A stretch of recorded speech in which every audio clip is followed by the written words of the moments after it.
우리의 마음과 또 우리의 생활 정리가 필요합니다. 어디에 신경을 많이 쓰고 있는지 점검하고 시간 조정을 다시 해야만 합니다. 물건 정리하는 것처럼 마음 정리도 필요하고 생활 습관 정리도 필요합니다. 이런 부분들은 저 스스로에게 많이 적용하고 싶은 그런 주제입니다. 오래전부터 읽고 싶었던 책이었는데 제가 지난주에 읽었습니다. 이 책 제목이 롤프 도벨이라고 하는 분이 쓰신 뉴스 다이어트라고 하는 책입니다. 작년에 영국의 유명한 일간지인 가디언에서 화제의 칼럼으로 주목받았고요. 또 독일 아마존에서 17주 연속 베스트셀러에 오른 유명한 책입니다. 몸의 건강을 위해서 다이어트를 하는 것처럼 또 우리 정신 건강과 혹은 생활 건강을 위해서 뉴스 다이어트를 해야 한다는 것입니다. 저자는 지난 10년 동안 뉴스를 완전히 멀리하면서 살았습니다. 뉴스 다이어트를 실천한 것이죠. 신문도 읽지 않았고요. 텔레비전 뉴스를 보지도 않았고 라디오 뉴스를 듣지도 않았습니다. 컴퓨터 클릭해서 한 번에 볼 수 있는 뉴스들도 완전히 멀리하면서 10년을 살았습니다. 그랬더니 그렇게 실천을 했더니 내 삶이 풍요롭게 되었다라고 하는 그러한 내용을 담은 책입니다. 저자인 롤프 도벨리는 스스로 그렇게 생각했습니다. 뉴스에 중독된 사람. 그래서 매일 빠짐없이 뉴스를 보고 각종 신문을 꼼꼼히 읽었습니다. 인터넷 시대 이후에는 하루 종일 모니터를 통하여서 뉴스를 이렇게 검색하곤 했던 이분입니다. 그래서 본인이 이런 결론을 내리게 된 것이죠. 뉴스가 얼마나 쓸모가 없는지, 얼마나 나에게 해로운지를 알게 되었습니다. 그래서 이런 뉴스 다이어트를 실천하게 된 것이죠. 뉴스를 아예 보지 않고 살도록 이 독자들에게 권면을 하고 있습니다. 이분은 이렇게까지 얘기합니다. 뉴스가 얼마나 해로우냐, 알코올보다 더 위험하다, 이렇게 표현해요. 술을 마시려면 밖으로 나가서 가게에 가서 술을 사서 마셔야 되잖아요. 불편을 감수해야 되잖아요. 아니면 어떤 가게를 가든지 누구를 만나든지 어떤 불편을 감수해서 이동을 해서 술을 마시게 되는데, 뉴스는 그럴 필요가 없다는 것이죠. 스마트폰을 열든지 컴퓨터를 열면 언제든지 이 뉴스를 접해야 되기 때문에 술보다 위험한 것이 뉴스다, 이렇게 표현합니다. 미국의 심리학회 한 연구에 따르면 성인의 절반가량이 뉴스 소비로 인한 스트레스 증상을 호소한다고 합니다. 뉴스를 보면서 우울하게 되었고요. 또 그렇잖아요. 뉴스를 보면 좋은 소식은 거의 없고 늘 우울한 소식들인데 또 그 소식들은 굳이 우리가 알 필요가 없다라고 하는 것입니다. 뉴스가 우리로 하여금 부정적인 감정들을 계속 끌어오르게 만들고요. 오늘날의 두려움, 짜증, 시기, 분노, 또 자기 연민, 이런 것들은 주로 뉴스를 통해서 우리에게 전달됩니다. 특별히 요즘은 뉴스 기사에 달린 이렇게 댓글들, 이런 것들은 보통 혐오에 가득 차 있고 극과 극으로 나르는 것들을 우리가 알게 됩니다. 뉴스를 만드는 기자들은 클릭하는 사람들의 감정을 자극할 만한 자극적 기사 위주로 뉴스를 보냅니다. 세상을 건강하게 만들기 위해서 열심히 뛰면서 또 검증하고 연구하고 그렇게 해서 뉴스를 만드는 기자들은 거의 없다라고 하는 것입니다. 또한 광고주가 어떤 기사에 광고를 많이 실어주느냐라는 부분도 뉴스를 나쁘게 만드는 주요한 요소 중에 하나입니다. 뉴스를 끊으면 이분이 아주 매력적으로 이런 서제션, 이런 제안을 합니다. 뉴스를 끊으면 당신의 삶에 1년 중에서 한 달을 벌 수 있습니다라는 것이죠. 미국의 비영리 여론조사 기관인 퓨 리서치 센터에 따르면 하루에 58분 미니멈이에요. 그리고 많으면 96분 사람들이 뉴스 검색하는 데 들이는 시간이라고 하는 것입니다. 그리고 또 재미있는 사실 중에 하나가 교육 수준이 높으면 높을수록, 많이 배우면 배울수록 뉴스를 검색하는 시간이 더 많이 든다라고 하는 것이에요. 뉴스를 보고 다시 또 내가 일을 하게 되잖아요. 뉴스를 보고 뭐 공부를 하게 된다든지 그러면 이 전환 시간이 필요합니다. 뉴스에 남아있는 잔상들을 제거하는 시간이 필요한데 일반적인 뉴스는 한 3분 정도, 그리고 조금 충격적인 뉴스들은 한 10분 정도 그것을 다독이는 시간이 필요하다고 해요. 이렇게 해서 토탈 따져봤더니 1년에 한 달이었다. 한 달 정도 이 뉴스에 시간을 허비하게 되더라. 이렇게 표현을 합니다. 책의 저자가 실제로 본인이 10년을 뉴스 없이 살아보니까 너무 좋더라. 그리고 주변에 이 저자가 권면해서 실제로 뉴스 없이 살아본 사람들의 만족도가 상당히 높다라고 말합니다. 뉴스를 끊었더니 창의력이 높아졌고 더 유익한 생활을 하게 되었고 굉장히 행복해졌다라고 하는 것입니다. 그럼 사람들이 뉴스 없이 사는 사람들이 많지 않기 때문에 여러 가지 질문들을 해요. 근데 그 질문에 대한 답은 책에 다 있고 책을 읽다 보면 아하 하면서 머리를 끄덕이게 됩니다. 이분은 한 주간의 뉴스를 몰아서 그 뉴스 요약본을 보는데 5분이면 충분하다는 거예요. 한 주간의 뉴스 정리한 것을 몰아서 보면 된다, 이렇게 표현을 합니다. 제가 한 주간 동안 이 책을 2번 읽었어요. 그리고 다 언더라인 해놨습니다. 저도 실천해보고 싶어서 그렇게 했고요. 그동안 제 생활에서 너무 많은 부분을 차지하고 있는 부분이 뉴스였던 것 같습니다. 이렇게 쉽게 표현할 수 있을 거예요. 뉴스를 품고 살았다. 정보를 이렇게 하나씩 클릭해서 볼 때마다 때로는 재미도 있었던 것 같습니다. 세계의 소식들을 품고 산 것이죠. 저에게 꼭 필요한 부분이 뉴스 다이어트인 것 같아서 저도 실천해 보려고 합니다. 원래 말씀을 전하려면 한 달 정도 실천해보고 실천해 보니까 이렇게 좋았습니다. 이렇게 연결하면 그게 맞는데요. 저는 한 주간 동안 살짝 며칠 실천해보고 또 이제 저자가 이렇게 이끄는 대로 함께 그렇게 살아보려고 생각을 하고 있습니다. 세상의 정보, 세상의 소식들을 접하지 않아도 살 수 있을까?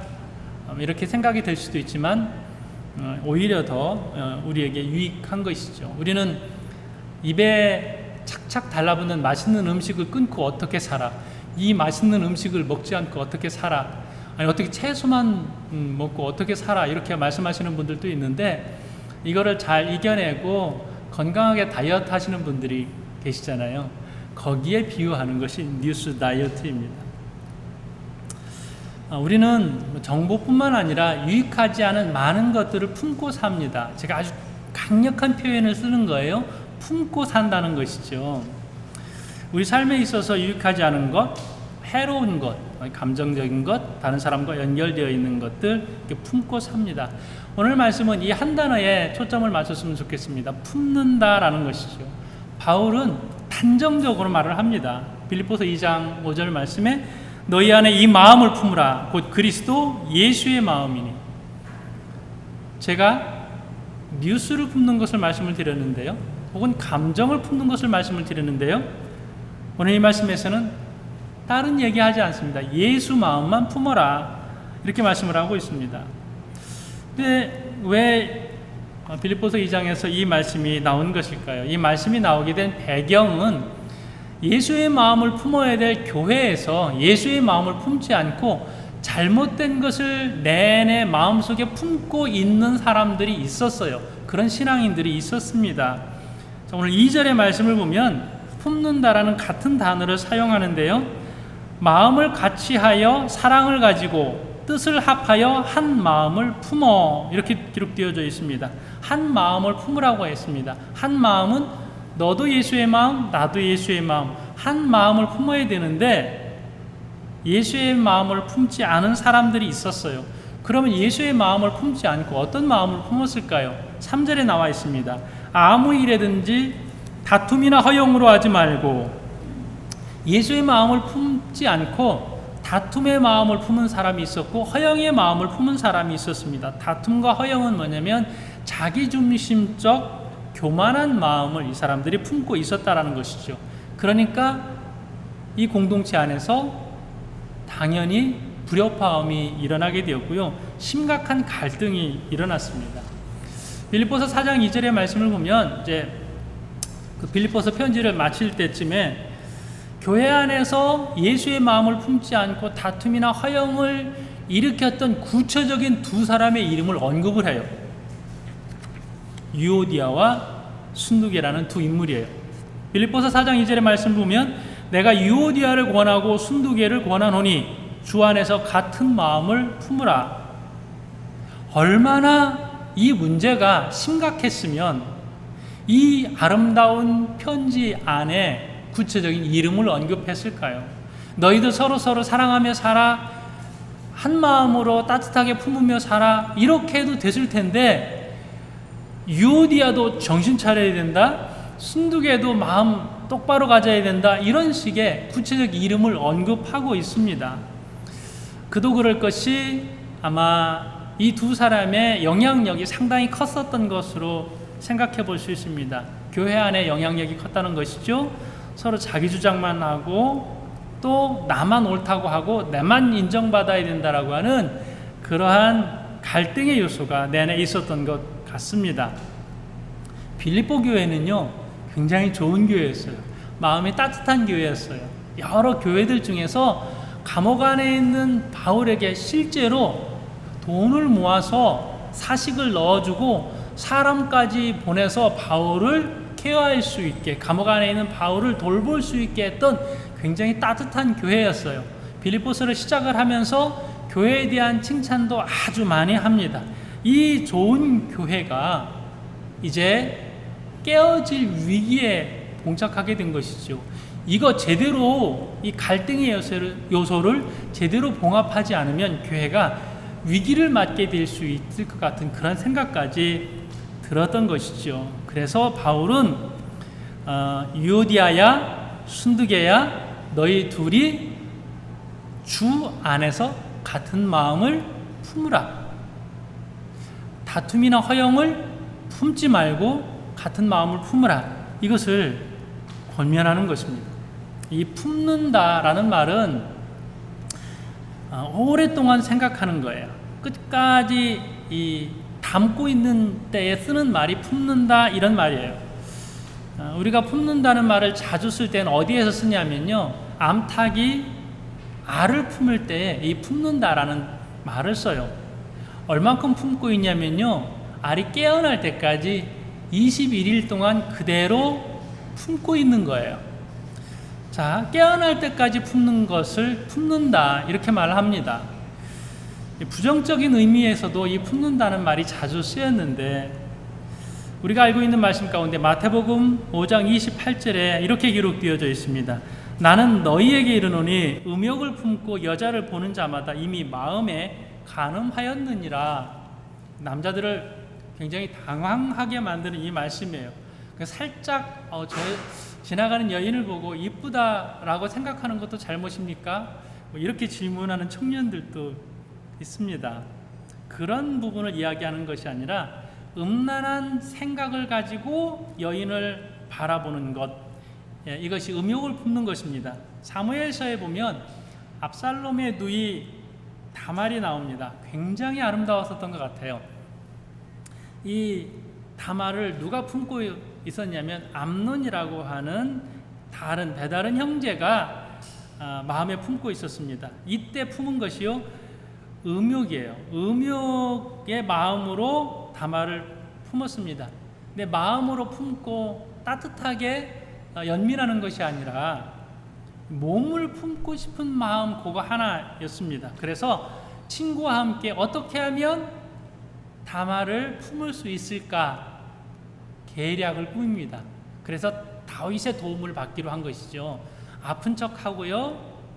너 왜 이렇게 아프냐? 저 너무 아픈데 다말에게 떡을 만들어서 나 병간호할 수 있게 해주세요. 그러면 내 병이 나을 것 같습니다. 그랬더니 다윗이 허락을 했습니다. 다말이 떡을 만들어서 방으로 들어왔을 때에 떡은 옆에 치워두고 강제적으로 이 여인에게 나쁜 짓을 했습니다. 끝났어요. 나쁜 짓이 끝났어요.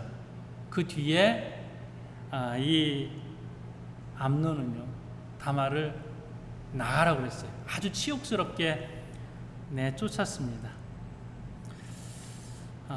이때 암논이 품은 이 마음, 이것이 음욕을 품었다. 음욕을 품었는데 어떤 결과가 나왔어요? 계략을 꾸몄고 또 나쁜 짓의 결과가 도출됐잖아요. 그냥 생각으로 그치는 것이 아니라 나쁜 행동으로 이어질 수 있는 이 마음을 품는다, 이렇게 표현합니다. 오늘 또 다른 것을 생각해 볼 수 있겠습니다. 분노를 또 우리가 많이 품는다라는 말로 사용을 합니다. 잠언 24장 19절의 말씀을 보면요, 너는 행악자들로 말미암아 분을 품지 말며 악인의 형통함을 부러워하지 마라. 분을 품지 말라고 했어요. 에베소서 4장 16절에도요. 죄송합니다. 에베소서 4장 26절에도 보면 분을 내어도 죄를 짓지 말며 해가 지도록 분을 품지 말고, 이 분노라고 하는 것이 잠깐 화가 날 수는 있지만 이 분노를 오래도록 간직하고 있을 때에 아주 감당할 수 없는 나쁜 행동으로 이어질 수 있기 때문에 그렇습니다. 죄짓게 되는 것이죠. 잠잘 때 분노를 품고 잠들지 말도록 합니다. 창세기에 가인이 분을 낸 적이 있습니다. 아벨의 제사는 받고 자기의 제사는 받지 않아서 굉장히 분노가 났습니다. 하나님에 대하여서 분을 표출하지 못하니까 동생인 아벨에게 분을 표출합니다. 하나님께서 이렇게 말씀하십니다. 네가 분하여 하면 어찌 됨이며 안색이 변하면 어찌 됨이냐. 너는 죄를 다스릴지니라. 분을 품고 있는데 순간적인 분노를 표출한 것이 아니에요. 가인은 동생을 향하여서 분을 품고 있었던 시간이 굉장히 길었었던 것 같습니다. 그 분을 어떻게 하지 못하니까 이러다가 큰일 나지, 이러면 끔찍한 일이 생길 수 있겠다 싶어서 하나님께서 가인에게 이제 분을 내려놓아라, 이렇게 말씀하고 있는 것입니다. 결국 가인은 끝까지 분을 품었습니다. 언제까지요? 동생을 죽일 때까지. 가인이 품은 분은 살인으로 이어졌습니다. 예수님의 제자였던 요한은 편지를 쓰면서 이렇게 말했습니다. 요한일서 3장 15절입니다. 그 형제를 미워하는 자마다 살인하는 자니 살인하는 자마다 영생이 그 속에 거하지 아니하는 것을 너희가 아는 바라. 미워하는 자가 살인하는 자다. 미움을 오래 품고 있을 때에 살인으로 이어질 수 있는 것을 말씀하고 있는 것입니다. 이렇게 계속 생각하면 안 되는데, 내가 이렇게 계속 우울하게 있으면 안 되는데, 내가 이렇게 계속 나의 미운 마음을 품고 있으면 안 되는데, 이것을 알아요. 또 어떤 분은 대화하면서 나도 그거 알아요. 그렇게 하면 안 되는 거 알아요. 그런데 잘 되지 않아요. 계속 품게 된다라고 하는 것입니다. 오늘 본문 말씀에서는 다툼과 허영을 계속 품고 있었습니다. 시기하는 마음이죠. 남이 나를 제대로 알아주지 않아서 분노를 표출하는 것입니다. 이 분노 이외에도 허영심, 자꾸만 어떤 물건에 대한 집착, 또 남에게 자랑하고 싶은 마음이 계속 있어서 그쪽으로만 행동하는 이런 부분도 있습니다. 여러분은 어떤 생각, 어떤 생활 습관을 계속 품고 있습니까? 약한 부분이 어디입니까? 저는 뉴스를 잘 보지 않아요. 그래서 다른 것을, 해로운 것을 품지 않습니까? 이렇게 질문을 그분에게 던졌을 때에 또 자유롭지 못한 어떤 요소가 있을 것입니다. 그것이 무엇인지 가만히 생각해 보시고요. 또 다른 것을, 악한 것을, 허영적인 것을 품지 않고 오직 내가 예수를 품게 해주세요. 예수님의 뜻을 품게 해주세요. 그렇게 나아가야 할 것입니다. 오늘 말씀을 통하여서 예수님의 어떤 모습을 품어야 되는지 이것을 우리가 알 수 있거든요. 로마서 11장 20절의 말씀을 보면요, 옳도다 그들은 믿지 아니함으로 꺾이고 너는 믿음으로 섰느니라. 높은 마음을 품지 말고 도리어 두려워하라. 예수님의 마음과 계속해서 부딪히는 마음이 무엇이냐면요, 높은 마음이에요. 높은 마음. 이게 교만이에요. 자기 우월이에요. 예수님의 마음의 반대 방향이죠. 7절의 말씀에 자기를 비워 이렇게 되어 있잖아요. 예수님의 마음은 어떤 마음이냐면 자신을 비우는 마음이에요. 예수님은 하나님과 같은 분이시잖아요. 그런데 자기를 비워서 낮아지셨어요. 그저 포기하시고, 예수님께서 강제적으로 자신을 비운 것이 아니에요. 빼앗긴 것이 아니에요. 예수님께서 스스로 내어주신 것입니다. 십자가를 지심으로 완전하게 내어주셨습니다. 우리는 우리를 비운다, 이것이 무엇인지를 예수님을 통해서 배울 수 있어야 합니다. 내 것을 내 것이라고 주장하지 않고 사랑하기 때문에 아낌없이 주는 그러한 마음이 비운다예요. 그런가 하면 8절에 있는 자기를 낮추시고, 다 비슷한 의미입니다. 비운다, 낮춘다. 예수님은 하나님이셨습니다. 하늘 보좌를 버리고 이 땅에 내려오셨습니다. 겸손이죠. 예수님께서는 인간의 형상을, 인간의 형체로 내려오실 이유가 없으셨습니다. 근데 우리를 사랑하셔서 사람이 되셨습니다. 얼마만큼 낮아지셨어요. 인간의 그런 연약함 그대로 다 입으신 분이 예수님이십니다. 베들레헴의 초라한 곳에 말구유에서 예수님께서 태어나셨습니다. 태어나시자마자 피난민이 되셨습니다. 애굽으로 피신하셨습니다. 청소년기에 순종적인 청소년으로 자라나셨습니다. 사역을 시작하시면서도 죄인들과 함께, 낯선 사람들과 함께 대화하시고 소외당한 사람으로 사셨습니다. 언제나 영광의 자리는 피하셨습니다. 연약한 자리를 취하셨습니다. 끊임없이 낮추고 비우신 분이 예수님이십니다. 어떤 사람들은 예수님을 왕으로 삼으려고 했습니다. 그것을 거절하셨습니다. 제자들은 예수님이 왕 되시면 자신들도 높아질 것을 기대했습니다. 그런데 내려가야 한다고, 낮아져야 한다고, 포기해야 된다고 말씀하셨습니다. 얼마나 제자들이 실망했는지 모릅니다. 마태복음 20장 27절, 28절 이쪽에 보면 너희 중에 누구든지 으뜸이 되고자 하는 자는 너희 종이 되어야 하리라. 으뜸이 되고자 하는 마음이 유오디아와 순두계를 비롯하여서 교회 리더들이 가지고 있었습니다. 으뜸이 되고자 하는 마음을 다 내려놓고 이제 어디로 가라고 그래요? 종의 자리로 가라. 억지로 우리가 낮은 자리로 내려갈 때는 굉장히 굴욕적일 수 있습니다. 힘들 수 있어요.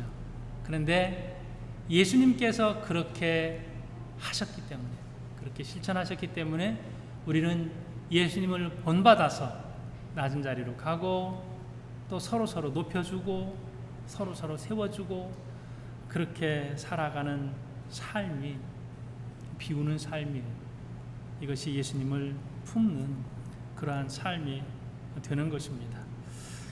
예수님처럼 생각하고 또 예수님처럼 낮아지고 예수님처럼 행동하는 사람, 이 사람이 그리스도인입니다.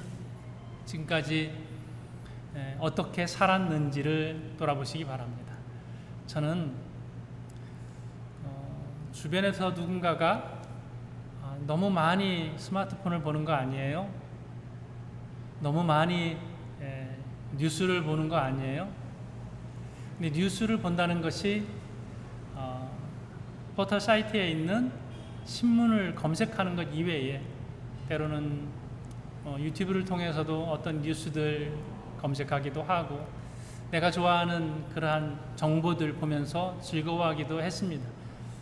근데 이 뉴스 다이어트라고 하는 책을 읽기 전까지는 제가 그렇게 이 정도는 보통 사람들이 하고 있는 거 아니야? 내가 그것을 품고 있다는 것을 몰랐어요. 그런데 책을 통해서 나도 다이어트가 필요한 사람이구나, 이것을 알게 됐습니다. 여러분들은 말씀을 바라보면서 바울이 빌립보 교회에 이러한 구체적인 이름을 언급하지 않았으면 그들은 심각성을 몰랐을 것입니다. 다툼이나 허영을 품고 있다는 것을 전혀 인지하지 못했을 것입니다. 그런데 말씀을 통해서 우리가 잘못된 것을 품고 있었구나 알게 되었던 것이죠. 말씀 앞에 서는 것입니다. 말씀도 예수님에 대한 말씀 앞에 우리가 서면서 내가 또 잘못된 방향으로 왔구나 알고 끊임없이 우리가 뭐 하면 됩니까? 스스로 낮아지시고 비우신 예수님을 배우는 것이죠. 예수님처럼 따라가는 것이죠. 예수님처럼 행동하는 것이죠. 그래서 예수님을 품는 거예요. 낮아지신 예수님을 이 설교 들을 때 잠깐 생각하는 것이 아니라 계속해서 낮아지신 예수님, 비우신 예수님을 품는 거예요. 우리 삶에서 아침에 일어날 때도 하나님, 오늘 내가 낮아지는 삶을 살게 하옵소서, 예수님처럼 살게 하옵소서, 그렇게 생각하고 또 하루를 살면서도 내내 상황마다 이 상황에선 제가 어떻게 예수님처럼 행동할 수 있습니까? 그때도 품는 거예요.